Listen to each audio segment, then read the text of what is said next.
Jehovah can hold ba agutwe ebanase obotwe ohodo azande mido fiflinde ati agutwe nda yibo mijona ise owe mauto do yin ko vive da ko Jesus Christ Nazareth to me bigo jiwo yawe to wa do hodo mi amen we jeke do mero proponi sedo zanzailo bonu mero proponi motedo tirale tondo no kontwe mero proponi motedo tute me de la kuntwe mero proponi motedo tunwe je do ni wada kuntwe mau singibo wa do no mero zanzailo amen de bude na timbo na indodo e ma do te to me do akuntwe when they o twe na do yiro zanzailo do yi ko we da ko Jesus Christ Nazareth to me no mo nkotole akro go yedo te to me amen ihude do we bigbo legbato de no do no me de le chitebo yikaho chitebo to chitebo de telephone mo je bi manipuler mi bigbo mo nkotole bigbo tonu ma se bigbo tasisiele bigbo na wa no ejuro mi de gbe to mi do yin ko Jesus to me e ya mi bi ogede me amen to yin Jesus to me e ya mi bi ogede me amen no ayi khaido do fido zanza lo le popakata bigbo jiwo yawe to yin ko Jesus Christ Nazareth to me e ya na ye tali ayi do fode da o lo poda ikunpa ko sinu kan bonu eni mo te dodo to do yin ko Jesus to me e ya na ye tali ayi amen Mausingobo Odo Honome. Amen. Midon Domi Chiweyawe. Jesu me Kubo Fonsinko mi Hudelo. Amen. Chijan.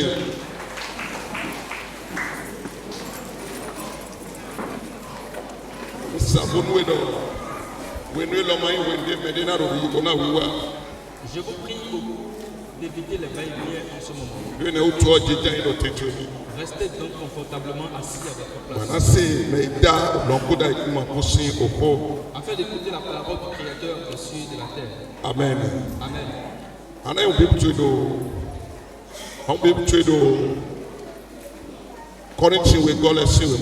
Nous sommes dans le deuxième livre aux Corinthiens. Le chapitre 6. Nous commençons la lecture à partir du 3e verset jusqu'au 10e qui dit: nous ne donnons aucun sujet de scandale en quoi que ce soit afin que le ministère ne soit pas un objet de blâme.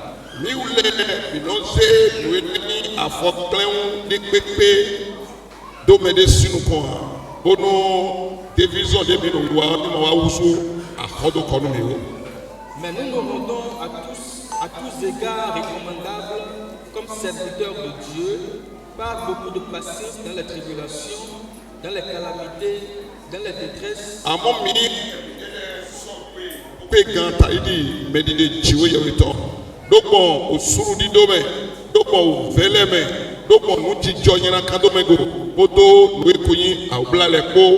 Sous les coups, dans les prisons, dans les troubles, dans les travaux, dans les veilles, dans les jeûnes, par la pureté, par la connaissance, par la longanimité, par la bonté, par un esprit saint, par une charité sincère, par la parole de vérité, par la puissance de Dieu, par les armes offensives et défensives de la justice,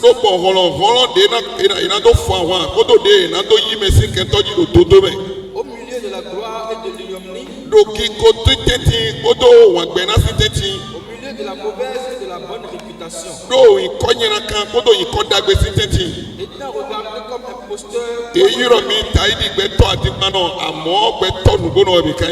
comme inconnu, quoique bien connu, comme mourant et voici nous vivons, comme châtié, quoique nous mis à mort, comme attristés et nous sommes toujours joyeux, comme pauvres et nous enrichissons plusieurs, comme n'ayant rien et nous possédons toutes choses.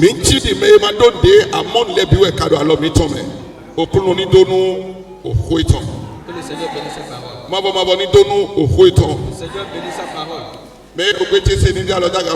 Si vous m'entendez, balancez votre main. Chantez Alléluia.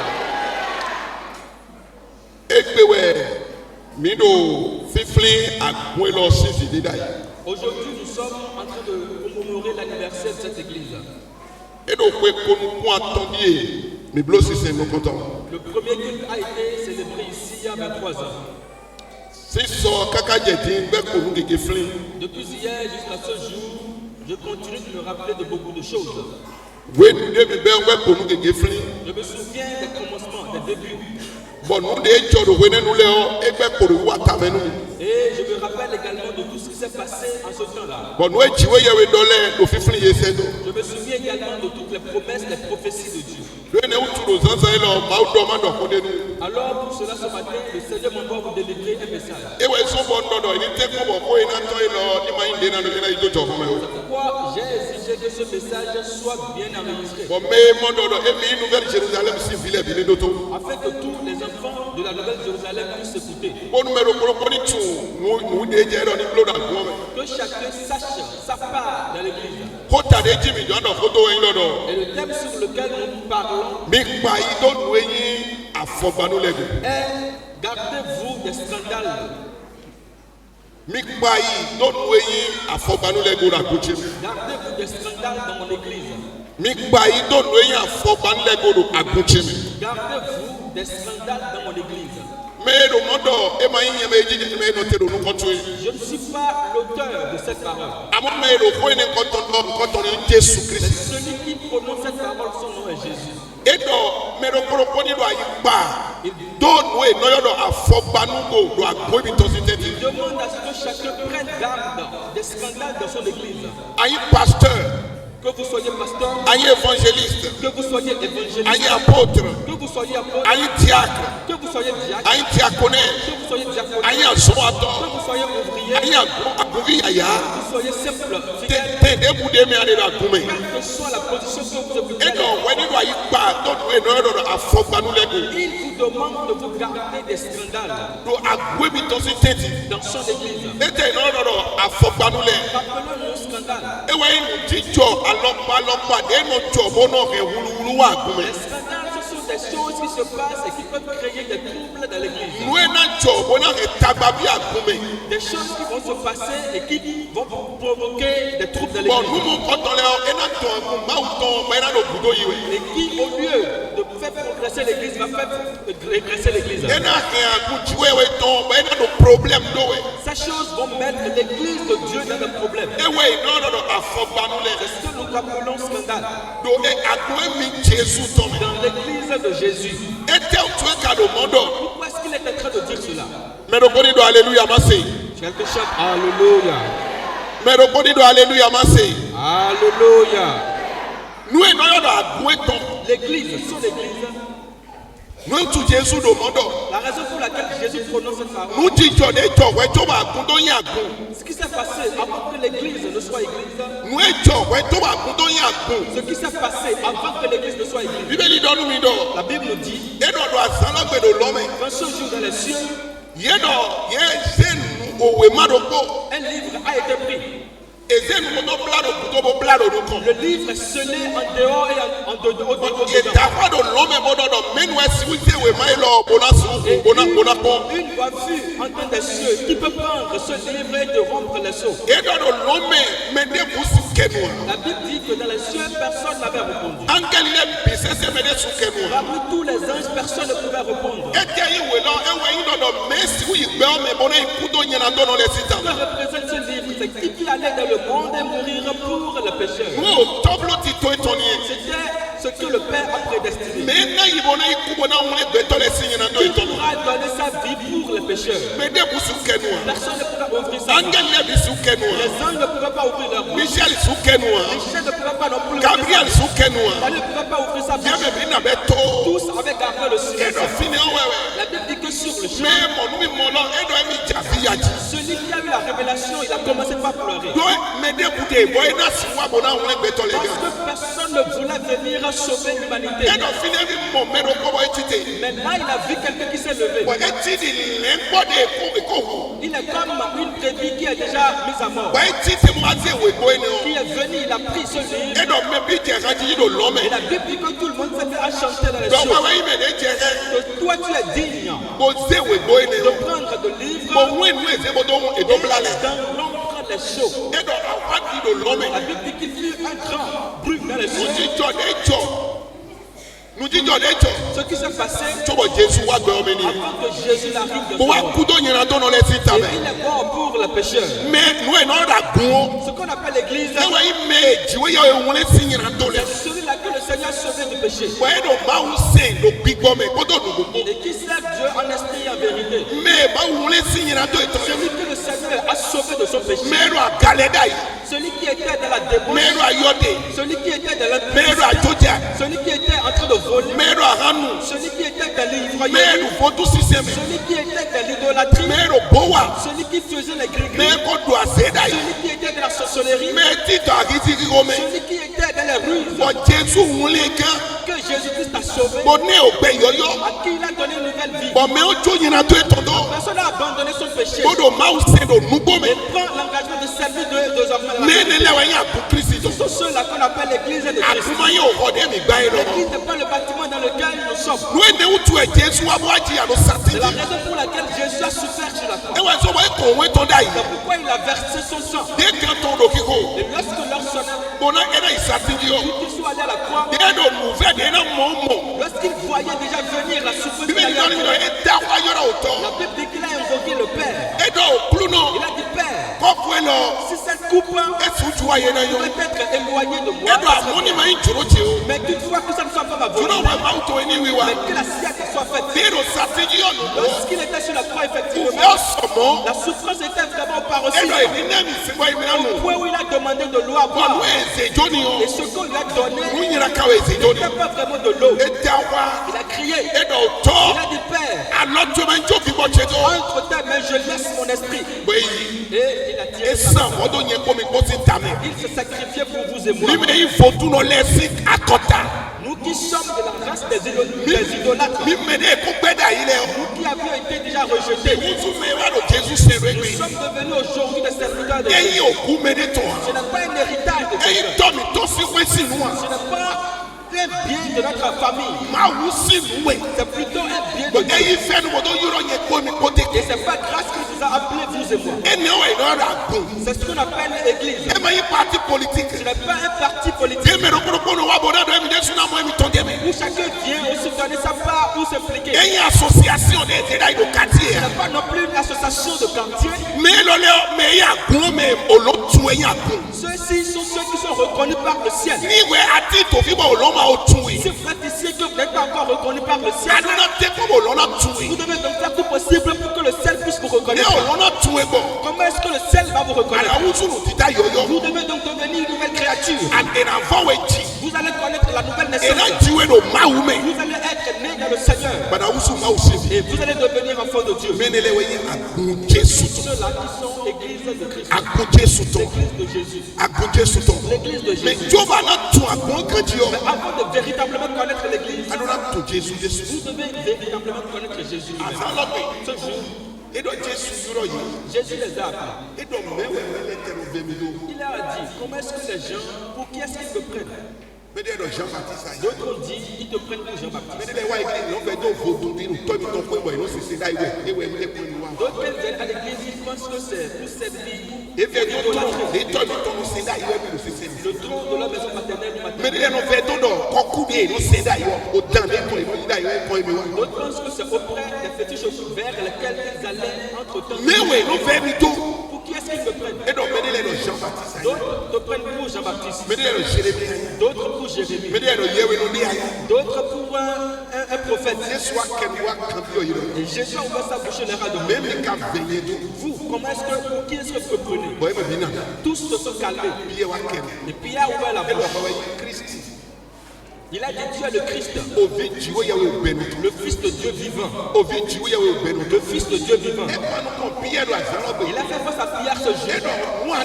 Il a dit ce que tu viens de dire. Ne vient pas de toi. Ça ne vient pas de ton sang non plus. Mais c'est l'esprit de mon Père qui t'a donné cette révélation. Avant de connaître Jésus, c'est l'esprit de Dieu qui nous révèle Jésus. Et si vous ne connaissez pas Jésus, vous allez fréquenter l'église et connaître ce qu'est l'église. Et pour cela, vous n'aurez pas donc un rapport avec l'église. L'église, c'est ceux-là qui sont sauvés par le Seigneur. Et nous sommes devenus une pierre. Une pierre vivante. Et nous avons édifié l'édifice spirituel. L'édifice spirituel qui est l'église. Ce sont ceux-là qu'on appelle l'église.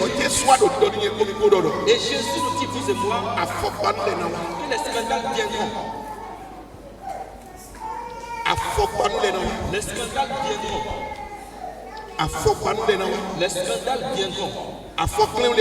Les scandales vont venir. Mais le bon dit alléluia merci. Que chante Alléluia. C'est alors que Dagabodo alléluia merci. Alléluia. Les scandales viendront. Mais il nous avertit, vous et moi, de faire attention. De prendre garde par rapport à quoi? Que ce scandale ne passe pas par nous. Et si vous voyez quelqu'un qui veut devenir obstacle, vous devez vous garder d'avoir une relation avec cette personne. Qu'est-ce qui se passe? Lorsque vous commencez par entendre des commérages,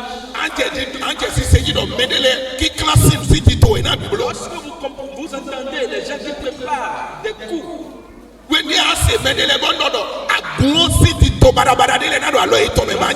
vous entendez des gens qui parlent de l'église, donc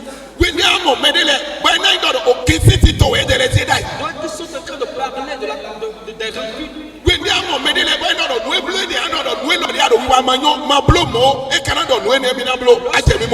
Lorsque vous faites des reproches aux gens qui ne veulent pas vous écouter, vous devez savoir que ceux-là sont en train de vouloir devenir des obstacles. Lorsque vous commencez par constater que les disputes existent peu partout, certains départements commencent par avoir des embrouilles. Certains vont tellement chercher des solutions sur ce lorsque vous commencez par entendre des propos de mensonges, et si quelque chose ne se passe pas, ils vont crier sur vous. Ils vont commencer par blâmer, dire les choses qui n'ont pas vu. Vous commencez par mettre à l'existence ce qui n'est pas. Lorsque des enseignements sortent, vont commencer par se faire sentir. Parce que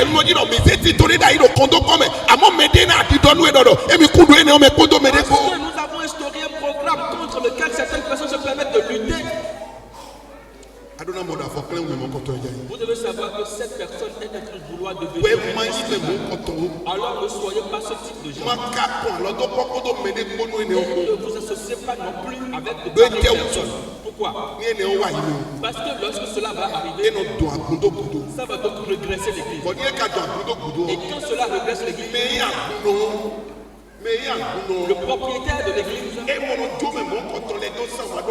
ne laisse pas impuni ceux-là. Il y a la mort qui peut frapper cette personne. La maladie peut frapper d'autres. D'autres peuvent même prendre leur des problèmes dans leur vie. Et pour cette raison, Dieu vous invite, vous et moi, à prendre garde. Paul qui nous parle ici, il nous dit dans son ministère qu'il n'a donné aucun sujet de scandale. C'est pourquoi dans tout son agissement, il s'est recommandé comme serviteur de Dieu d'abord par la patience. Deuxième chose, dans la tribulation. Dans certaines calamités, qu'est-ce qui s'est passé? N'est-il pas tombé dans n'a-t-il pas été affligé jusqu'à la mort?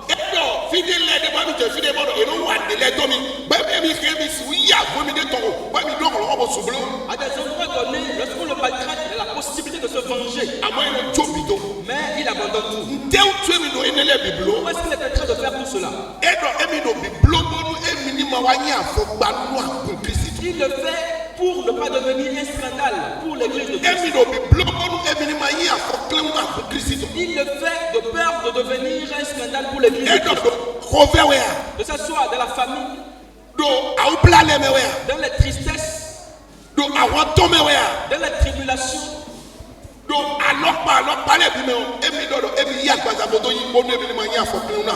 toute part, il a tout supporté pour ne pas être un scandale pour l'église de Christ. C'est comme ça le chrétien doit se comporter. Et lorsqu'il voulait le parler dans d'autres, il a dit, lorsque je suis sur l'église de Christ, Il est dans la crainte. Et Et dans les tremblements. De peur de ne pas agir mal dans l'église. Mais d'autres se permettent de parler carrément sur l'église.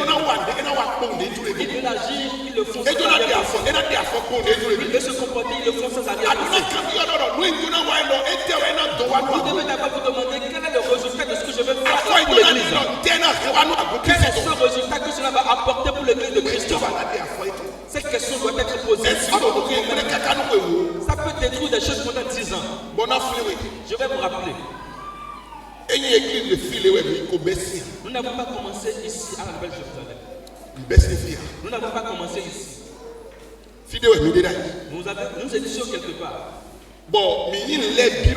Et nous étions tout à cet endroit. Nous étions à un apogée de gloire. Nous étions à notre apogée de gloire, là où nous étions. Et ceux qui nous connaissaient en son temps, nous connaissaient vraiment. Mais lorsque l'heure a sonné, en plein jour, on a raconté un mensonge sur nous. Ils ont monté de toutes pièces un mensonge sur nous. On m'a traité de voleur, quoi que je ne sois pas voleur. De quelqu'un qui ruse sans que je ne le sois pas. Et tout ce que, les titres que je portais dans l'église en bas. Et ce jour-là, je pouvais ouvrir la bouche et donner les raisons. Je pouvais ouvrir ma bouche et donner les raisons. Parce que c'était à cause d'une gloire qui était arrivée. C'était un bien qui venait pour moi. Et il se disait, si on n'arrive pas à faire ça, il aura ce bien-là. Et se sont donc associés pour m'empêcher. Après avoir fait cela, j'ai encore des lettres des gens qui m'ont envoyé et qui m'ont demandé de leur pardonner. Parce qu'en ce temps, ils n'avaient pas compris. Parce qu'ils avaient été simplement appelés à s'associer à eux pour commettre ce crime. Si j'avais ouvert ma bouche ce jour, j'avais parlé, l'église allait être détruite. Mais j'ai dit pour que l'église ne se détruise pas, je suis donc tué. J'ai enduré. J'ai enduré toutes les souffrances possibles. Mes petits frères en son temps me traitaient des malades en son temps. Je leur disais non que je ne je traverse certaines situations. Le jour où je suis venu à Wama ici, dans les années 2000, le 4 septembre 2000, je suis entré à Wama. J'avais 20 francs dans ma poche. Je n'avais pas où dormir. Alors qu'avec le temps en ville, j'ai déjà passé 10 ans de ministère. Si j'entre dans la maison de quelqu'un, celui à qui j'ai évangélisé, à qui j'ai fait le baptême, il va me poser des questions et je vais donner des réponses. Et si je donne des réponses, l'église va être détruite. C'est pourquoi j'ai accepté être en cours de rue parce que je ne voulais pas être obstacle pour l'église. Je suis venu dans ce quartier, je n'avais pas où dormir. J'avais 2 000 francs dans ma poche ce jour-là. Je marchais comme quelqu'un qui se perdait. Parce que je ne voulais pas je ne voulais pas vider la vérité qui était cachée. Parce que si je me libérais, l'église allait se détruire. Et lorsque je voyais en pleine ville de Cotonou, cela est même devenu un problème pour eux. Beaucoup avaient été convoqués par et avaient été menacés de s'associer à moi. Et ceux qui avaient peur se sont enfuis. D'autres disent qu'ils ont pris tout le risque. Pourquoi? Parce que je ne voulais pas être obstacle. Ça doit être pas à cause de vois que l'église va se détruire. Aguna gbado nye utua. L'église va pas se détruire à cause de moi. Bon na beche. Et j'ai gardé Bo les yi choses. agbaza bodo yi Et lebi. j'ai enduré tout. Vichile edo fine edo wene nu edo fi se kwa yebo ka obi oye. Mes enfants sont encore là. Posez-leur la question. Mi ka obi o mo mantre edo fi. Ina Posez se la do. question à la femme du pasteur. Il va Yi agbaza bodo yi lebi. j'ai tout enduré. Indu amia kadundea. Imotonu dea. Je ne comprenais rien. Je n'avais rien. Je ne comprenais Amo rien. ezi awutongoze do konumi. Mais on m'a fait porter les tenues que je n'avais Nze moto ya woni boy mo nu konto le do. Je suis allé voir les dévanciers au Nigeria. Bondo mi kendo ho eloko. Je leur ai dit, je te dis, votre beau-père a passé E son do mal. ni ede so akende go mi na gba ko bi to tani. Et je suis dit, s'ils doivent parler, ça veut dire que l'église entière Bi va de se détruire. ihonu e me bi gbogbo achi wo me. Et c'est de là, je me suis séparé d'eux complètement et je suis venu à Ouaga. To penu jiwe ye. Je bénis le Seigneur. To penu jiwe ye. Je remercie le Seigneur. E ko alonu mi. Il m'a soutenu. E no budo mi ton. Il m'a supporté. Bodo mi do medidete. Il m'a dit, mon serviteur, Agunde me na Jérusalem yoyo le ena yo me mon konto agun konto e wa ni da hiro. l'église ouvrira. L'église ira.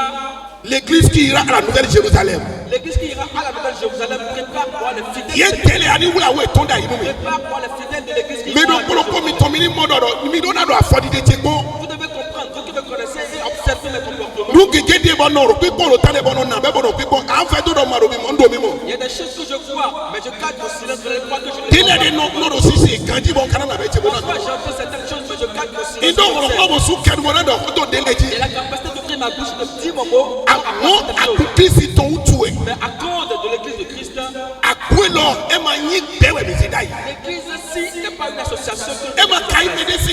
et ce n'est pas non plus l'héritage. E nesto si famille. Ce n'est pas l'héritage de la famille. Akukisi to e. C'est l'église de Christ. Bayi do afogbanu le go. Prenez garde des scandales. Nu e na re wulu bi akuelo me. Madu aloje me o. Ne participez pas à ce qui pourrait être un sujet de trouble de cette église. We de su maka do wa o. Ne soyez pas non plus ce sujet de trouble. We de su maka do wa Ne o. soyez pas non plus ce scandale. Pierre Pierre, Paul Jésus do di do ni do. Jésus lui disait, E do e kunya gbaza we khele we o. ce n'est pas la chair qui t'a donné cette révélation, Amo touch si bo we khele we. mais c'est l'esprit de mon Père. Azaro do e do ni do. Ce jour, il lui a dit, E we Pierre. c'est toi Pierre. Àwọn yan e lo ji o. Sur cette pierre, Na gba ko ji. je bâtirai mon église. Fide yo agun lo ma yan kun nesto to. Ce qui veut dire que cette église n'est pas l'église de pasteur. Nu konton e ma yan chi. Premièrement, ce n'est pas mon église. We go e ma yan yo gba. Deuxièmement, ce n'est pas moi, je suis en train de Ni construire lo l'église. fi bon. Je suis juste ici. Me la to gba. Celui qui construit son église E lo to ko.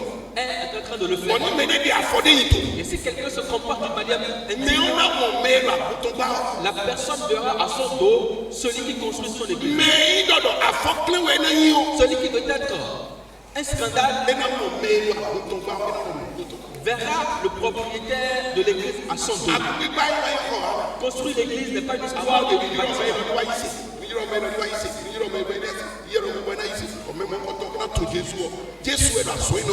L'église, construire l'église, c'est le fait d'appeler les gens à la confession, au salut. Et c'est Jésus.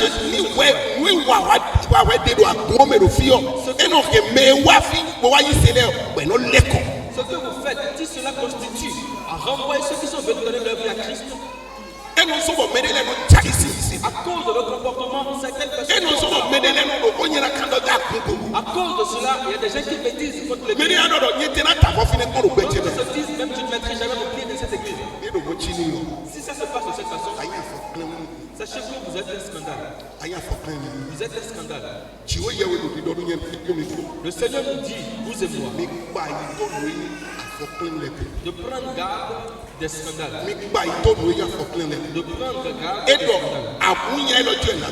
Il dit, sur cette église, je bâtirai mon église. Sur cette pierre, je bâtirai mon église. Une puissance de ce jour de moi ne proviendra que de toi. Je te donne la clé de la porte du ciel. Et ce que tu sera fermé, ce que tu ouvres sera ouvert.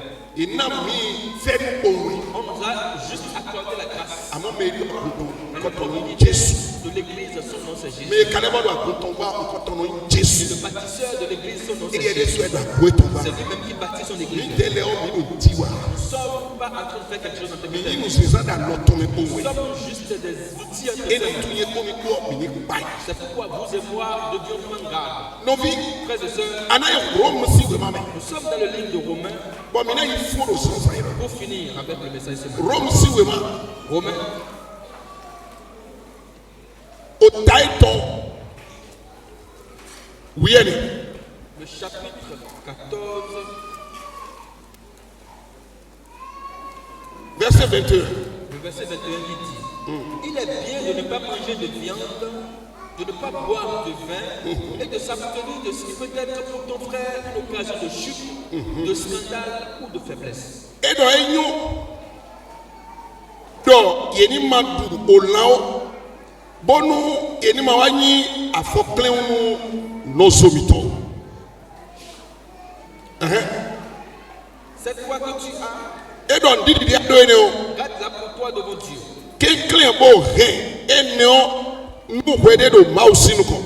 Heureux celui qui ne se condamne pas lui-même dans ce qu'il approuve. Mais il doit Emma rien, et nous, Emma blé, ouais, de nous, et de tiboulé. Mais celui qui a des doutes sur de ce qu'il mange Amon medo, Doudou, bon, aïe, atomado, gantio. est condamné. Et dans même mon coton, et qu'on doit blêter, qu'on doit tanner. Parce qu'il n'agit pas. Non, fini. Amen. Amen. Et tiens, il nous dit, Paul nous dit, donc, Rome l'est le fini. Qu'est-ce que Paul essaie de dire aux Romains?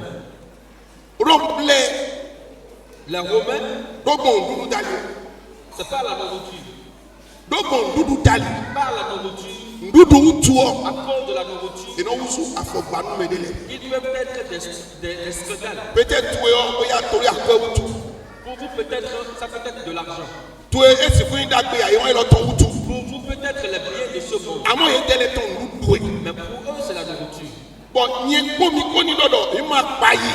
Et vous et moi, si nous ne prenons pas Bon, garde non, nous, il y a un ton ou tout est midi. et que nous courons après les choses de ce monde, Mais nous, il faut clé ou tu veux.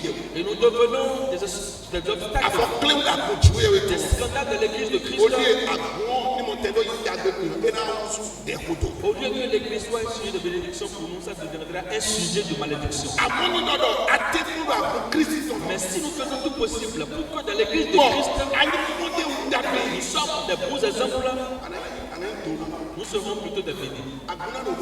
Et l'église va toujours avancer. Parce que c'est vous qui représentez l'église. C'est vous-même qui représentez l'église. Et lorsque l'église avance, c'est que vous-même vous avancez.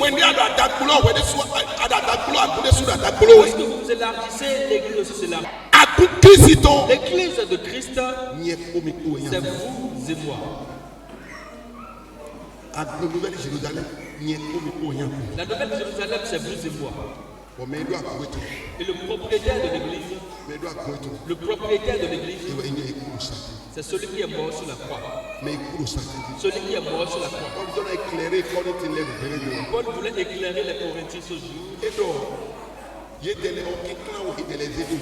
Il leur dit, c'est vous êtes pour les séparations. D'autres se réclament de Paul. D'autres disent qu'ils appartiennent à Pierre. Et d'autres se réclament d'Apollo.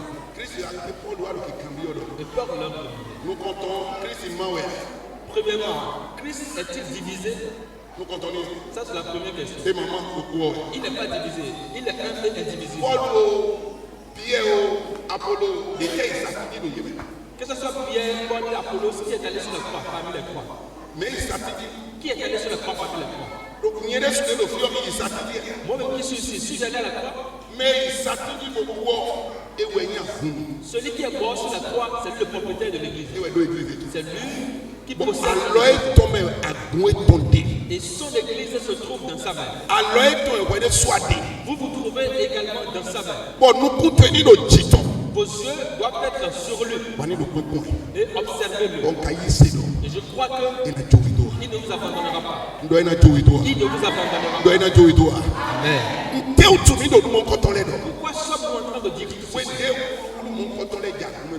Lorsque ces troubles commencent à naître dans l'église, la mort peut intervenir. La mort peut intervenir.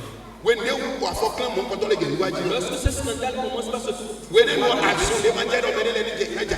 maladies également vont commencer par venir. C'est en ce moment que les gens vont commencer par se perdre dans leurs activités. Et les problèmes vont commencer par naître. D'autres se permettent même d'aller vers le péché. Ils commencent par mettre la main dans le péché. Et lorsque le scandale arrive, bonjour également les pleurs. Pour cela, il n'est pas du tout bien pour quelqu'un d'être le scandale. Les scandales sont de très mauvaises choses. Alors Dieu ne souhaite pas voir les scandales parce qu'il ne veut pas voir de pleurs dans son église. Il ne veut pas voir la mort dans son église. Il ne veut pas la maladie dans son église. Il a dit je vous laisse ma paix. Je n'attends pas comme le monde le fait. Le monde donne et reprend. Mais moi je vous donne ma paix. Si l'église est en sa position, la paix est donc partout dans l'église. Les enfants sont dans la paix. Les jeunes sont dans la paix. Les femmes mariées sont dans la paix. Les papas également sont dans la paix. Les hommes de Dieu sont dans la paix. Et les voies commencent à s'ouvrir. Les gens commencent à être levés. Et de très bons témoignages commencent à se faire. Et le salut authentique également se remarque. La vie marche. Il nous dit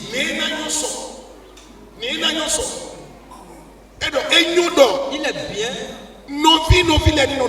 que les frères soient ensemble. Il est bien que les frères soient ensemble. Parce que s'ils sont ensemble, c'est comme l'onction qui coule sur la tête d'Aaron. Et qui coule jusqu'à qui touche ses barbes et ses pieds. Et c'est là que le Seigneur déverse sa bénédiction. C'est là que Dieu déverse sa bénédiction. Le Seigneur déverse sa bénédiction là où ne se trouve pas de scandale. Voici une nouvelle année que nous commençons par. Nous avons commencé. Et cette année, le Seigneur nous dit, vous et moi,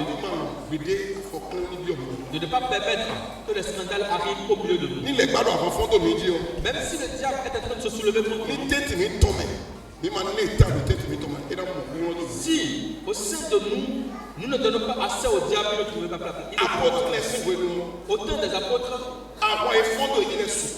ils avaient beaucoup de tribulations. Mais parce qu'ils n'ont pas donné assez au diable, ils sont restés un. Ils étaient indivisibles, inanimes. Les personnes ne pouvaient s'infiltrer au Seigneur. Pour cela, ceux qui ont été mis en prison, le Seigneur les a délivrés. Mais mon problème, c'est le Seigneur a solutionné le problème que les gens rencontrent. La puissance de Dieu est efficace. Parce qu'il n'y a pas de scandale. Qui sont ceux qui m'entendent?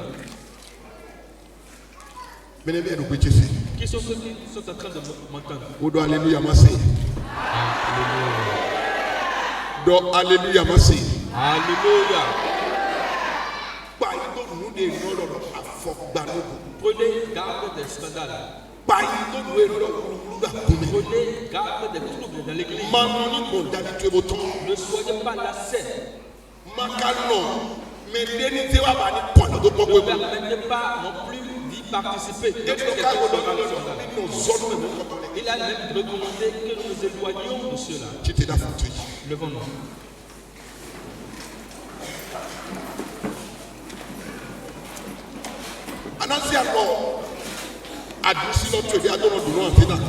Nous mettons notre main droite sur le cœur. Allons placer la tête là où nous sommes. À cause de ton église que tu as racheté avec ton sang, Je t'en supplie, Seigneur. Au dernier quand on dit en La première requête de prière que il nous avons. savons nous et le sens. Je t'en supplie, Seigneur. Ni on dit à fonder. Si je m'étais mal comporté, Bon, on connaît à fond clé ou à compter dans leur panique. j'ai été scandale à ton église d'une manière ou Tu d'une es autre. clé. Dans ça, il y a nous connaît Ce matin, à cause de ce message, Sokem. pardonne-moi. Sokem.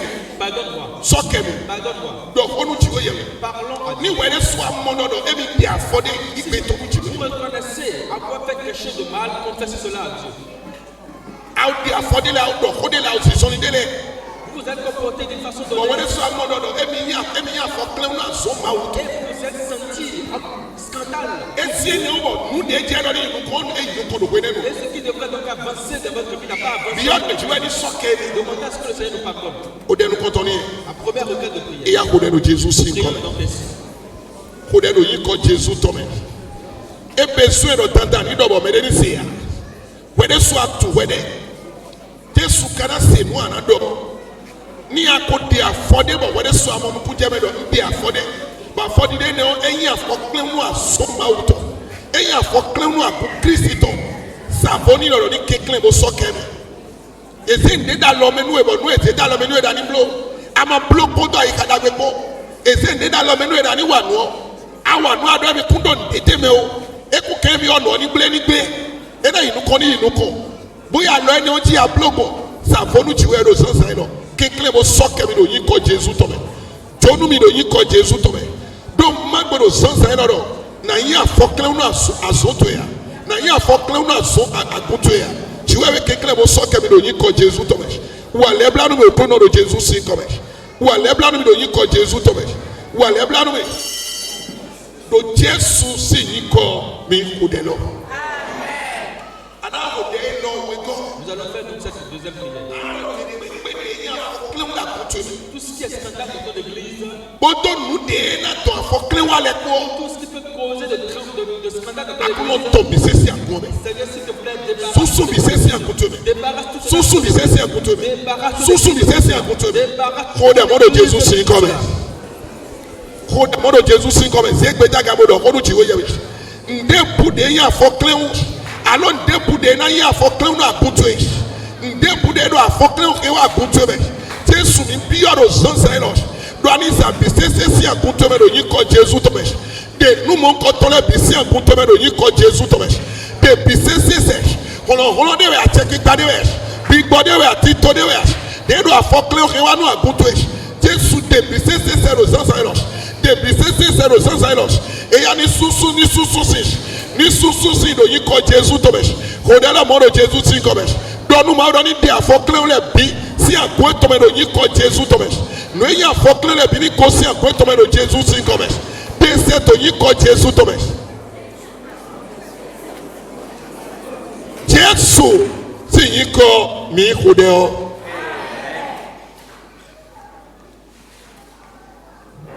anado we de mi na ku de o to to Jesu to me o fi to Jesu to me yeseme to Jesu to me ahosu da ko mi do penu ni se nko to daga ma o do ko to yo edio sin bi be kaka je egbe yo do ko jan yin ewe so jiwo ye we akodo ko mi do so sai lo asa egbe ton de agwe lodo okwe ko npo to pe bo mi do fiflin ewe ado ko mi dodo afoklen le eke su po ali gigi wa amo mi ni gba yi mi te ni mai me na to wa ni makai do mi na se lo do ko do me de ko do to wa o in ko de do son sai lo nde bu de le gbana do no to so ona yin afoklen abe ko do yin da guto mi to yin ko Jesu to me e ya mi gba lo le se no me de no sobo no nyanya no be da gume bo akuvile e so no mo dagbe ya e wa yin no anyanya ba fi no be da gume to yin ko Jesu to me e ya mi de no se no me do yin ko Jesu to me e ya mi de no se no me do yin Jesu to me e ya mi de no se no me no yin afokle wa lopa afɔklewo temeteme le le gbana ƒe prepare si fi ɖe kpekpe to yi Jesu tɔ eya mi pɛs kanu mi. Gbɛnɔ kɔni tsi ta kutu me. Bigbɔtɔ ni wa zɔna kutu me. Bigbɔtɔ ni wa zɔna kutu me. Do edɔ do asana gbɛdɔ lɛgba eba lile bi do Israeli gobɔ ema mɔali. Egbɔ yi si se David ni wa nu de ema jɛ ɛrɔ ni wa. Wene nu a okuri mɔtɛ do bi ɔ yi tete. But David wa nu mɔ kɔtɔ bo ku bi ɔ yi tete. Iho dɛ nde bu de le gbana blo. Bonendo potendo ke tagba bi ɔfi. To yi kɔ Jesu to akplɔ suali to de. Fide kpekpe na bɛ si to Jesu si kɔ akplɔ kɔwi to nu mi. Kigo nu ikɔtu yi. Kigo nu ikɔtu yi. Wa nɔ kpɔkpɔ da kutu egbo. Kí agunto eli to. Kí agunto egbo la da. Agunto eni donu kan yi. Kwedo kpo devo de mi bẹ́ẹ̀ lọ́dọ̀ Jesu si kɔ mi ní ìdágbénu mi. Jesu me kó fún si kɔ mi kò dé ọ. Seigneur, dans mon état, Dieu de Jacob soutient ma foi.